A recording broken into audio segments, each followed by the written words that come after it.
Our trip started here in Halifax, where we spent a day or so walking along the boardwalk and enjoying the town. And then we went down to Peggy's Cove, which is about a 45-minute drive, and then on to Lunenburg. That was a one-day trip. This is a UNESCO World Heritage Site and very unique little fishing village. Then we traveled up to the Sackville area, and we did a kayaking tour down near Advocate Harbor, where we went with Nova Shores Adventures. And this was a fascinating area geologically, and just the scenery was spectacular. We also stopped off at Cape Gior there, which is a real scenic lighthouse. Then the next day we went up to Hopewell Rocks, which is at the end of the Bay of Fundy, where they experience 30 to 50 plus feet tides. And there's lots of interesting rocks and so forth there that you can go down in there at low tide. We also spent part of the day at Fundy National Park down in this area, where we have lots and lots of real scenic trails along the ocean there. The next 4 or 5 days we drove up to the Cape Breton Island area, to the national park area, which is up here. We spent several nights Pleasant Bay and English Beach and so forth. And there's just a real cool rocky shoreline area along this part especially, and some really neat trails. We really enjoyed our time going around here. Spent a couple nights at English Beach, and then finally we headed back and took our flight back out of Halifax. So between Nova Scotia and New Brunswick, there's just a lot to see in this area, and well worth the trip.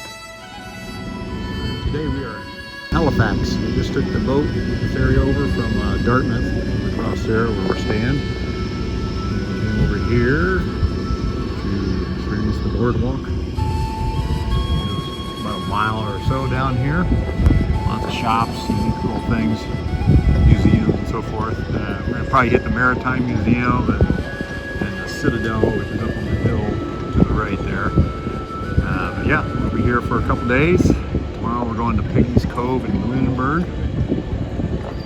There's an island there, a little fort, and then there's also the farther island is where they kept the immigrants quarantined to make sure that they weren't sick before they came to the mainland here.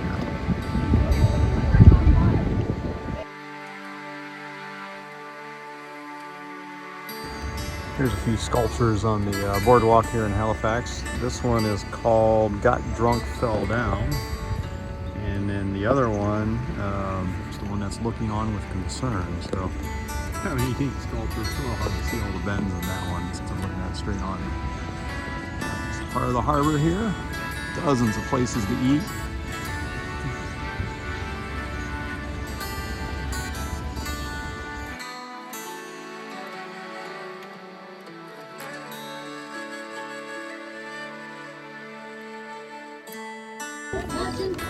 Something I cannot do. Straighten up and stay right. Straighten up and fly right. Cool down, Papa, don't you blow your top.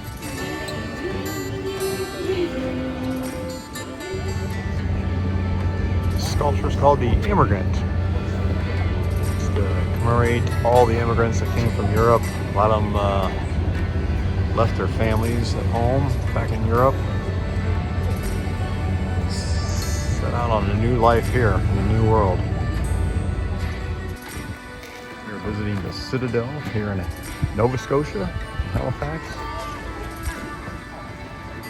Heading through the entry area here, drawbridge. We'll check it out.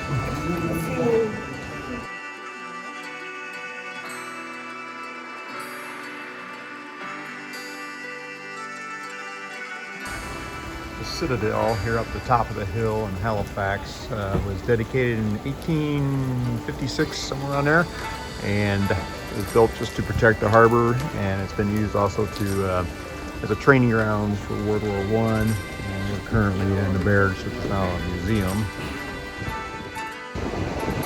Here we are at Peggy's Cove here in Nova Scotia. Beautiful spot, the ocean here. All starting to lift here.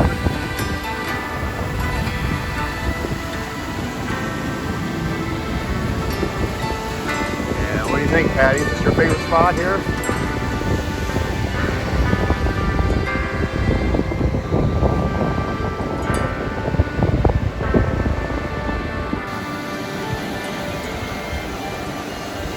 Of course, we got the bagpipes playing here all day long.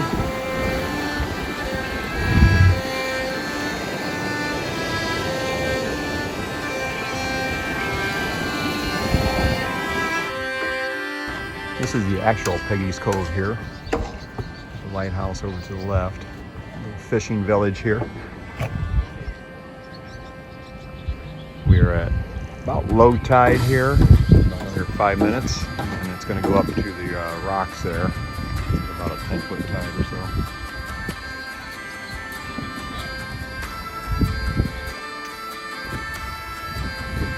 So there are numerous little shops here, kind of unique ones, art galleries, stores with stuff.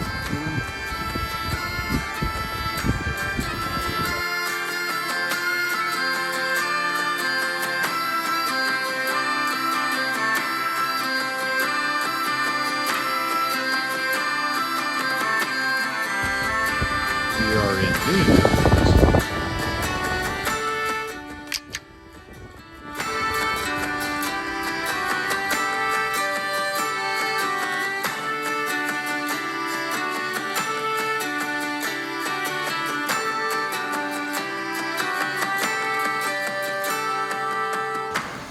This morning we're doing a kayak tour. Chignetto Bay, I believe it's called. We're gonna go along these cliffs around the sisters. It should be a pretty cool day. Hopefully the fog lifts out there. Our guide Keenan.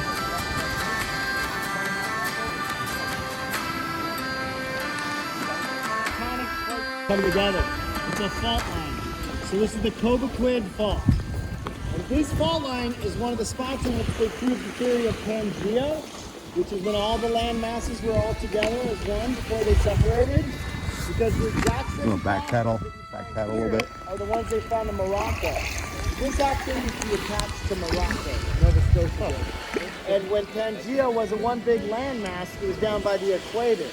So the fossils they find are more tropical plants. So this used to all be a tropical area, and now it's a boreal forest with spruce and deciduous trees. So this is called the Cove Fault. On the left you got sandstone. On the right you have rhyolite. And rhyolite is an igneous rock, means it's kind of formed by a volcano. So this area had the biggest volcanic eruption in Earth's history 300 million years ago, and it wasn't like a volcano that's on a mountain. It was more like a big open plain, and the way the geologists have described it to me is it's kind of like a zipper unzipped on the bottom, and the biggest outpouring of lava in Earth's history happened right in this area. So is the Bay of Fundy? Is that? Yeah, it's part of it. Yep. So it's a good example of sea stacks were formed. That Owl Rock, that was our first sea stack that we saw. And eventually this is going to erode and these are going to become sea stacks. Just with the time. I have no clue how many years, but a little bit of time. But this is kind of the way those pillars in the sea form in this manner. So, usually here I speak about the tides. So Bay of Fundy has the biggest tides on Earth. It's due to a couple of factors. The mouth of the bay is a little narrow. The end of the bay is kind of narrow and shallow. And the time in which the water goes in happens to coincide with the tidal cycle of how long it comes out. So all those things kind of come together and give you the biggest tides on Earth. Comes into the bay every day is the amount of water that goes over Niagara Falls in 2 years. So it's 160 billion tons, but that's just a number. It's pretty inconceivable. So there's a couple of ways that people try to put it into context, and it's Niagara Falls in 2 years, or the amount of all the water and all the rivers of all the world at one moment. That's the amount that comes in and out every tidal cycle. is a basalt lava tube here.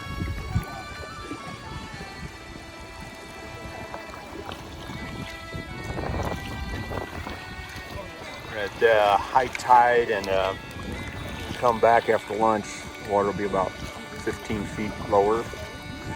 Only about a tide of 20 feet right here today. It'll be up to 40 plus feet depending on the moon. Patty's doing all the work here for us while I'm filming. Good job, Patty.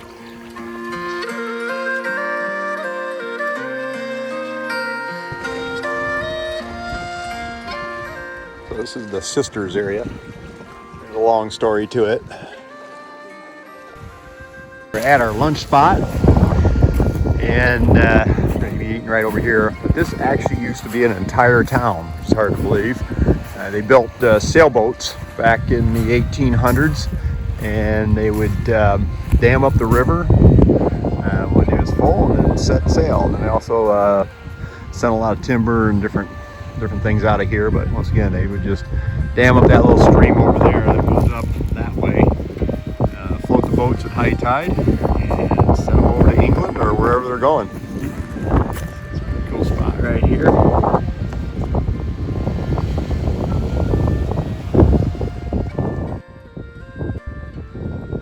So this is the little river where the town used to be. And it's hard to believe that this area was once connected to Morocco during Pangea era, hundreds of millions of years ago. But they found a bunch of fossils in the rocks that matched exactly here, that matched those in Morocco.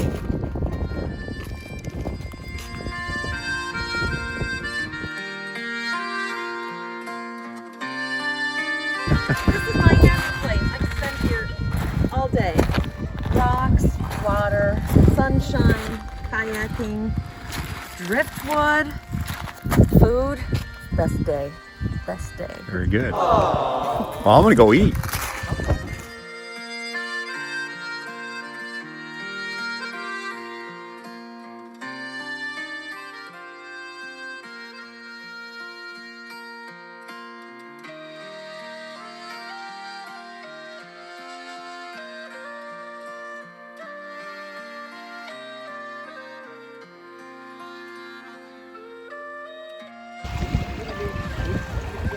So this morning we paddled through those rocks, but now the tide's come out about 6 or 7 feet.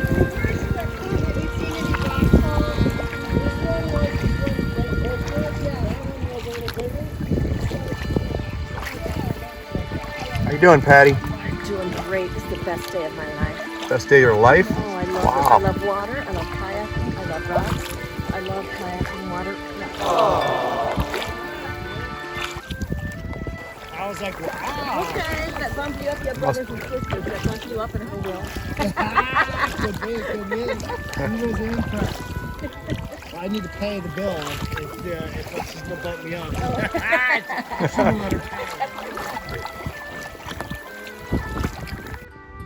So this morning we launched just about 15 feet from where I'm standing. And you can see how far out the tide's gone.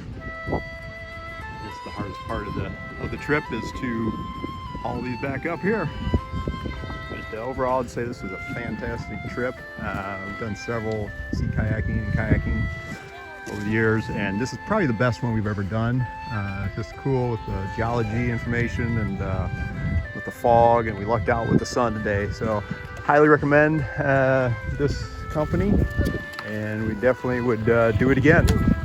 So let me get a picture of the company's name here. It's called Nova Shores Sea Kayaking.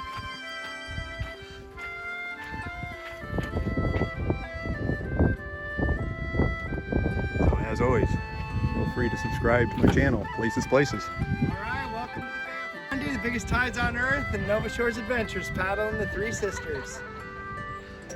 Thank you for having us. Yeah, you guys were awesome. This is probably the best kayaking trip we've ever taken, so thank you very much. Thank you so much. That's what we Yeah, want to hear. thank you. This is our crew here today, so you want to say anything where you're from? Or? Michelle and Alexander from Maryland. Frederick, Maryland. All right, what'd you think of the tour? It was great. Great, Time that's of cool. Matthias from Niagara Lake. All righty. actual spot here at Cape Dior, which is just a few miles from Advocate Harbor, where we went kayaking. We were told this was a must-do if you're in this area.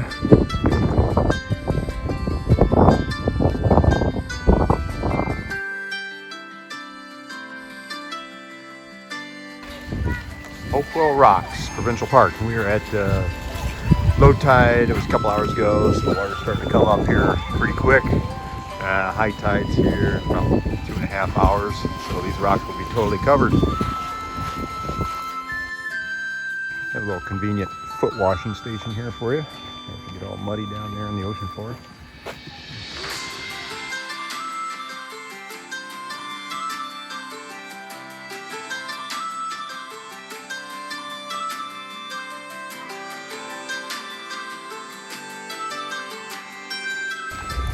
So these are called flower pots here at the Bay of Fundy, caused by the erosion of the tides. I think I've counted over 30 of them so far.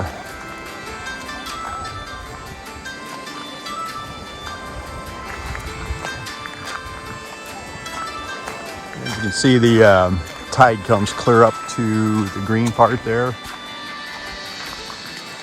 And right now we're just 20 minutes past low tide. So the water's starting to come back in here. Soon I'll be covered by about 6 or 8 feet of water.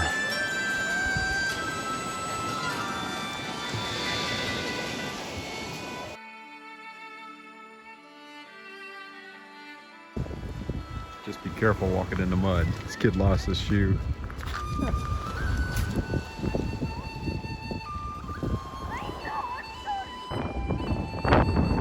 So they have an emergency area here for those that don't make it back in before the tide rolls in.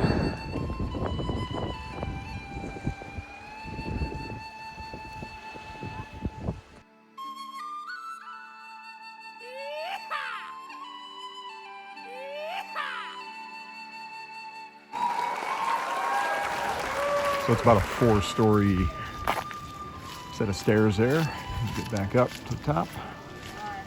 Give you a little perspective on how big these are.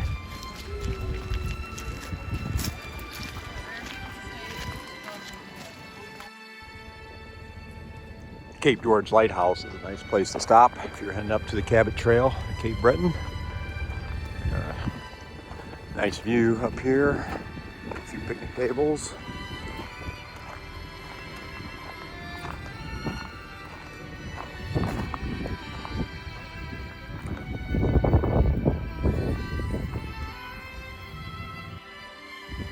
Our first hike of the day here in Nova Scotia. We are up by Mabou, just about a mile uphill. Nice view overlooking the ocean here. Good hike, Patty? Very good. Very cool. Look at the view. Let's get down there.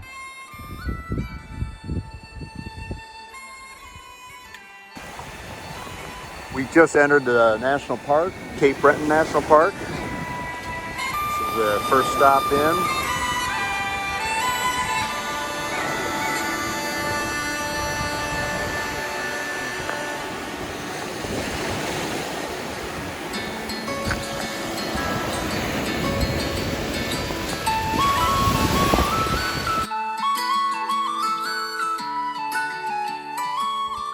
This morning we're doing the Skyline Trail. It's 2 miles or so up to the viewpoint, and we are inside a moose enclosure here to keep the moose out. Humans in, apparently.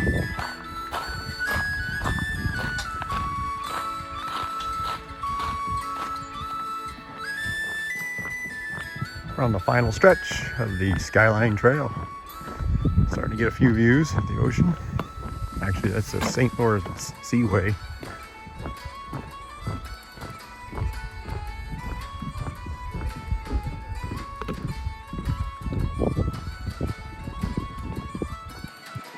Okay, this is the Cabot Trail Road here in Nova Scotia. We're on the Skyline Trail. And you used to be able to walk down there, but not anymore.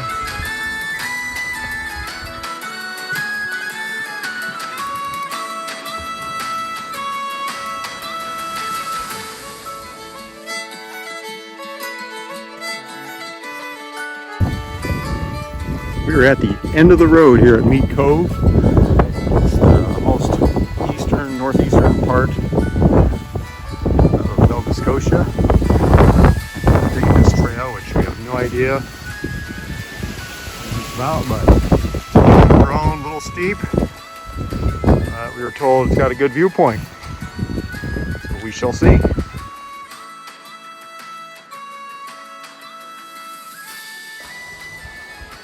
Today we found this pretty cool spot at the very northeastern tip of Nova Scotia. It's called White Point, and it kind of looks like the Scottish Isles here when you look at it from above. It's a real rocky shoreline here, and got lots of coastal birds.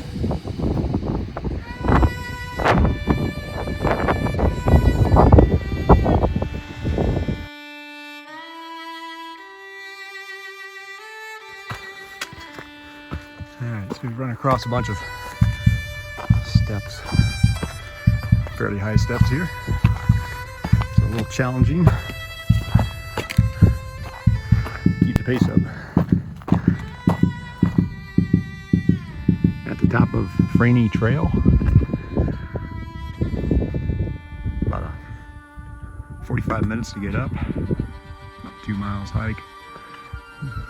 Beautiful spot up here. Ran into a guy from Kelowna, British Columbia, so we were talking all about trails up in the Canadian Rockies. That's the town of Ingonish down there. We're going to hike that little peninsula there called Middlehead this afternoon.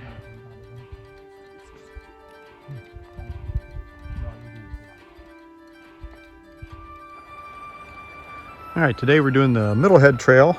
This afternoon, and it's a 3.2 mile trail that goes out on this little peninsula here. Good views of the surrounding area and bluffs. So it's a pretty